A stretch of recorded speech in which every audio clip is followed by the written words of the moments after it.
여러분은 삶의 무게를 얼마나 짊어지고 계신가요? 삶이 버겁게 느껴진다면 또는 나만 유독 다른 사람들보다 노력하고 사는 것 같다면 이번 영상을 통해 여러분의 탄생의 비밀과 현실의 관계를 알아보겠습니다. 무의식과 현실의 관계에는 정확한 공식이 있습니다. 삶이 버거워지는 공식을 이해한다면 반대로 자유로워지는 공식도 이해할 수 있게 됩니다. 무의식은 태아 때부터 영유아기 시절에 프로그램화됩니다. 이는 인생 게임을 본격적으로 하기 위한 초기 설정이 이루어지는 시기입니다. 태아 때부터 형성되는 무의식은 제가 다른 영상들을 통해서도 다룰 주제이지만 이번에는 그 중에 하나인 짐스러운 마음에 대해 알아보겠습니다.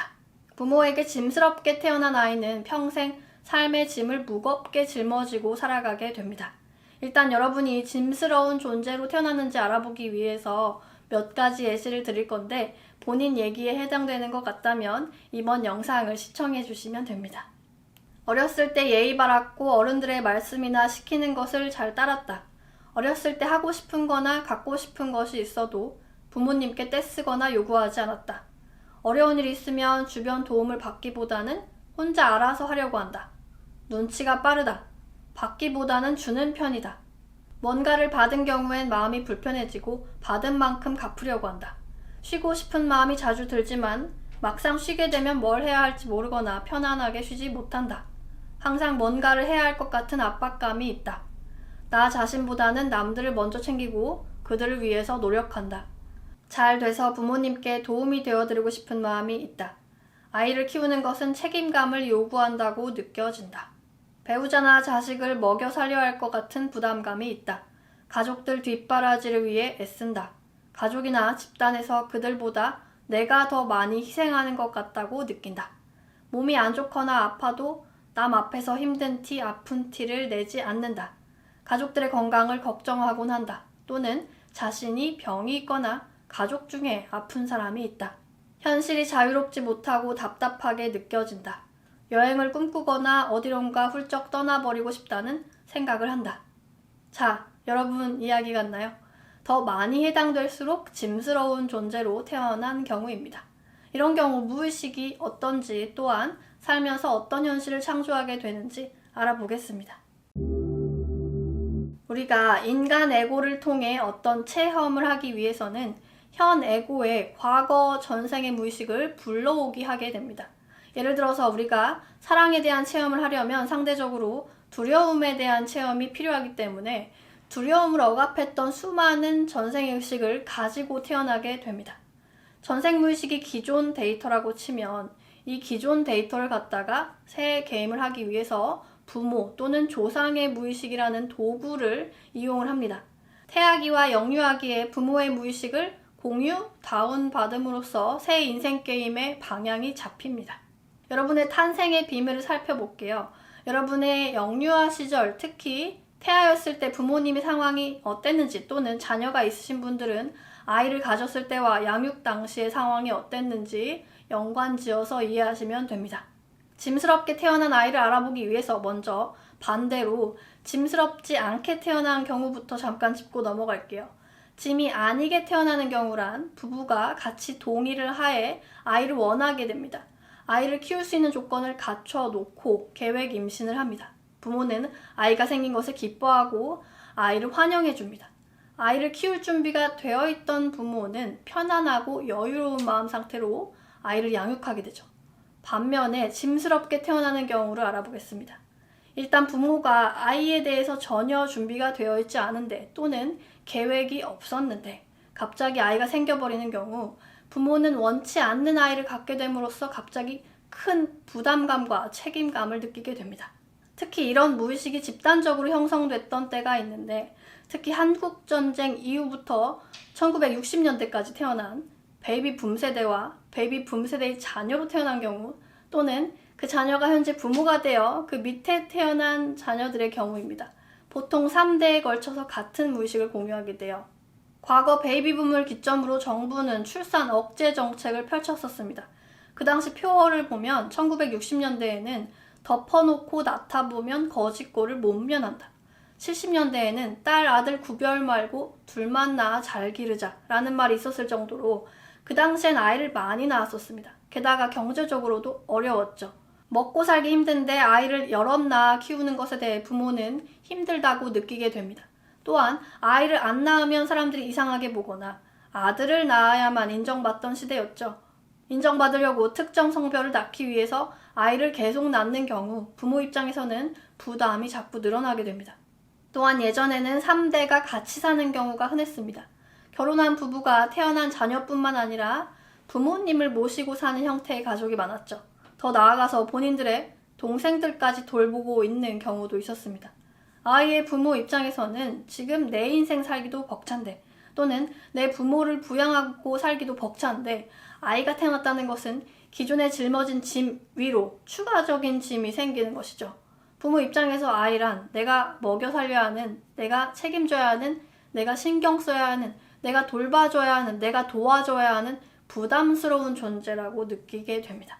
부모는 아이를 키우면서 아이를 향해서 힘들다는 마음을 자꾸 내게 됩니다.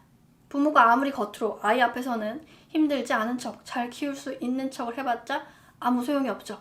아이의 무의식에는 겉마음이 아닌 속마음이 전달이 됩니다. 부모 입장에서는 아이 때문에 더 많은 노동과 시간과 돈이 든다고 생각하고 아이를 향해서 피해의식, 부담감, 책임감 등을 느끼게 됩니다. 아이라는 존재를 그저 나를 힘들게 하는, 도움이 안 되는 짐처럼 여기게 되는 것이죠. 자, 이런 마음 상태를 가진 부모의 아이로 태어나는 경우 어떤 무의식을 갖게 될까요? 아이는 물질계에 접속됨과 동시에 짐스러운 존재라는 타이틀을 갖고 태어나게 됩니다. 무의식적으로 아이는 내가 짐스러운 존재이기 때문에 부모가 나를 환영해주지 않고 거부한다. 나는 짐이라서 사랑받지 못한다. 즉 버림받는다고 느끼게 됩니다. 부모가 아이를 얼마나 거부했냐에 따라서 버림받는 두려움을 더 크게 갖게 돼요. 부모가 아이에 대한 부담으로부터 벗어나기 위해서 아이를 책임지고 싶지 않다는 생각을 하게 됩니다. 부모가 아이가 태아 때 지우고 싶어 하거나 누구에게 맡겨버리고 싶다고 생각을 하거나 생각에 그치지 않고 아이를 실제로 누군가에게 맡겨서 크게 하거나 하는 경우에 아이의 무의식에는 버림받는 두려움이 크게 잡힙니다.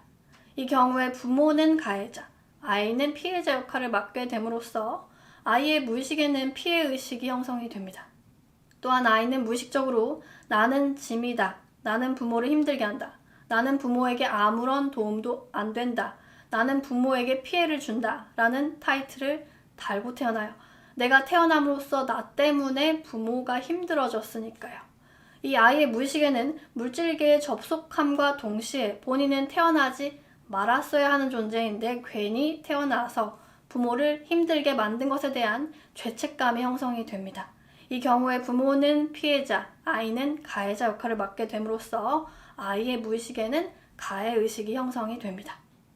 이 아이는 태생 자체가 짐으로 태어났기에 부모에게 사랑을 받지 못했죠.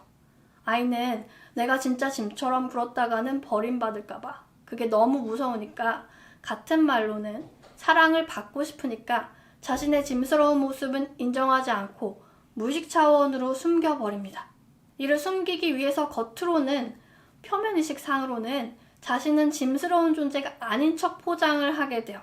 무의식을 지하실, 표면의식을 지상층으로 표현을 하면 지하실에는 짐스러운 아이가 갇히게 되고 지상층에는 그와 반대로 짐스럽지 않은 아이가 올라와 있게 됩니다. 짐스럽지 않다는 것은 짐을 주는 것과는 반대 상태죠. 오히려 다른 사람의 짐을 덜어주는 역할입니다. 이 아이는 어떻게든 살아남기 위해서 표면의식상으로는 어렸을 때부터 부모에게 의존하지 않고 기대지 않고 오히려 부모의 짐을 덜어주려는 입장으로 살아갑니다. 그들이 힘들어하지 않도록 그들을 위해주고 도움이 되어주려고 하죠. 근데 도움이 되려고 하는 마음은 사실 도움이 되지 못하는 것에 대한 저항입니다.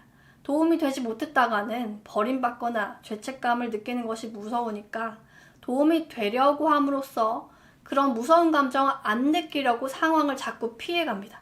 하지만 그럴수록 버림받는 감정이나 죄책감을 오히려 억누르는 꼴이기에 지하실에는 그런 감정들이 계속 쌓여요. 이런 경우 겉으로는 착한 아이처럼 보이지만 속에는 피해의식과 가해의식이 가득하기에 결국 사람들과의 관계에서 상처를 받고 상처를 주는 체험을 하게 됩니다. 그렇다면 어렸을 때 이런 무의식이 세팅이 되는 경우에 살면서 어떤 현실을 창조하게 될까요? 현실은 무의식의 억누른 마음을 바탕으로 창조됩니다. 지하실에 갇힌 두려움이 에너지를 싹 다 갖고 있기 때문에 현실은 그 두려움을 느끼게 하는 장면으로만 나타납니다.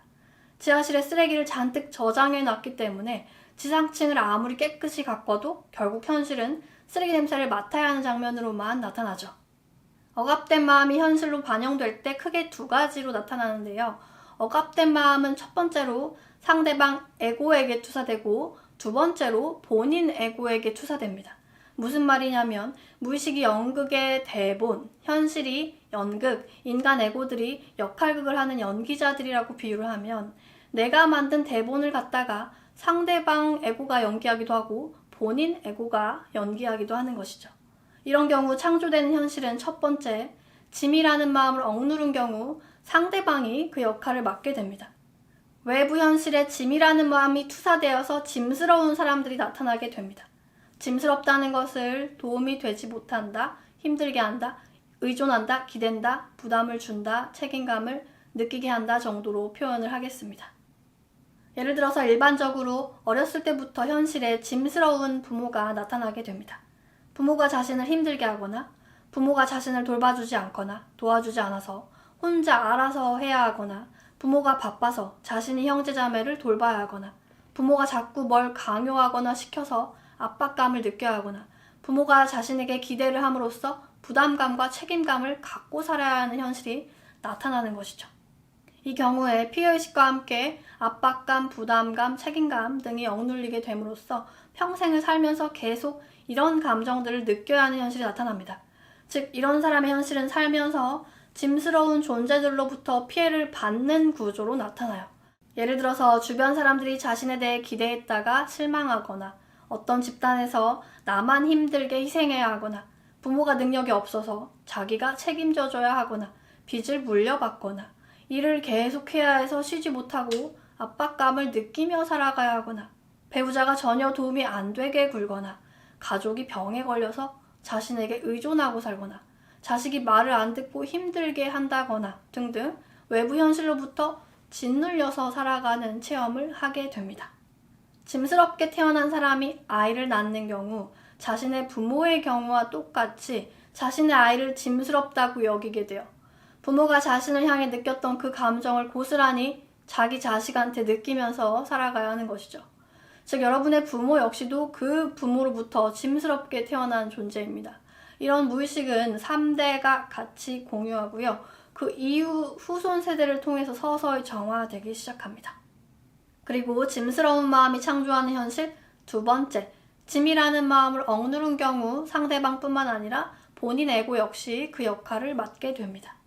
예를 들어서 아무리 노력해도 자신은 사람들이나 가족에게 아무 도움도 될 수 없는 존재가 되거나 피해주지 않으려고 했지만 결국 상대방을 힘들게 하게 되거나 하기 싫은 일을 계속 하면서 살아야 하거나 자신이 못나고 부족하게 창조돼서 계속 애쓰고 살아가야 하거나 무기력에 빠져서 짐스러운 존재가 되거나 부모나 자식에게 빚을 얹어주거나 제대로 할 수 있는 것이 없어서 누군가의 도움을 받아야 하거나 몸이 아파서 누군가에게 의존해야 하는 신세가 된다거나 등등 자신이 짐이 되는 체험을 하게 됩니다.